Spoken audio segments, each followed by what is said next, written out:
લક્ષ્ય ન્યૂઝ, એક નજર, એક લક્ષ્ય.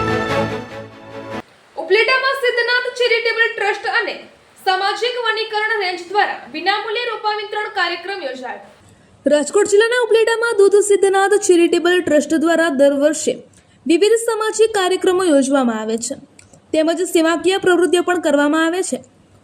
અને હાલ ઘણા વર્ષોથી વાતાવરણના ફેરફાર અને વૃક્ષોની ઘટને ધ્યાનમાં લઈને ઉપલેટા સિદ્ધનાથ ચેરિટેબલ ટ્રસ્ટ દ્વારા વિનામૂલ્યે વૃક્ષોના રોપા વિતરણ કરવામાં આવ્યો હતો, જેમાં ઉપલેટા સિદ્ધનાથ ચેરિટેબલ ટ્રસ્ટ અને સામાજિક વનીકરણ રેન્જના સહયોગથી ઉપલેટા શહેરમાં 1000થી વધુ વિવિધ પ્રકારના વૃક્ષોના રોપા વિનામૂલ્યે વિતરણ કરવામાં આવ્યા હતા. રિપોર્ટર અરસીભાઈ આહિર, ઉપલેટા. નમસ્કાર, જય શ્રીયદી, પ્રમુખ સિદ્ધનાથ ચેરિટેબલ ટ્રસ્ટ અને ઉપપ્રમુખ રાજકોટ જિલ્લા શહેર ભાજપ. આજ રોજ શ્રી સામાજિક વનીકરણ ઉપલેટા રેન્જ તેમજ સિદ્ધનાથ ટ્રસ્ટ દ્વારા 1000 ઉપરના વૃક્ષોનું વિતરણ કરવામાં આવ્યું હતું.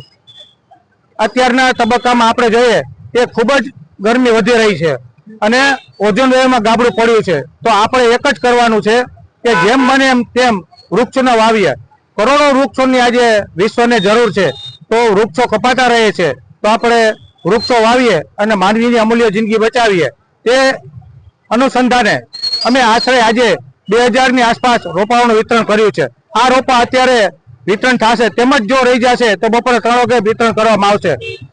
અને લોકોને અમે અનુરોધ અને વિનંતી કરીએ છીએ કે વધુમાં વધુ જમીનને લીલોતરી બનાવો, હરિયાળી બનાવો અને ફળદ્રુપતા વાળી બનાવો અને ઓઝોન લેયરમાં ગાબડું ઓછું પડે અને લોકોને ગરમીથી બચાવો. જો વધુ ઝાડવા હશે તો જ વૃક્ષ બચશે. વૃક્ષ એક જીવતું મંદિર છે, આપણે તેની પૂજા કરવી જોઈએ. એ જ વસ્તુ ભારત માતા.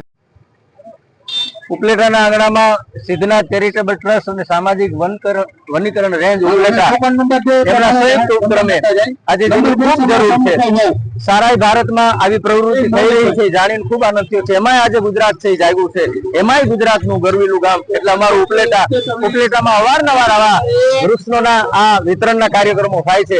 એટલે સિદ્ધનાથ ચેરિટેબલ ટ્રસ્ટ અને ફોરેસ્ટ વિભાગને ખૂબ ખૂબ ધન્યવાદ આપું છું. અને આપણી બધાની પણ ફરજ રહેલી છે કે ઝાડવાનું જતન કરીએ, ઝાડવા લઈ જઈએ તો વાવવા હોય તો જ લઈ જઈએ, ખાલી ફોટો પાડવા પૂરતા કે દેખાવ પૂરતા લઈ એ ઝાડને નુકસાન થાય છે, બધાને નુકસાન થાય છે.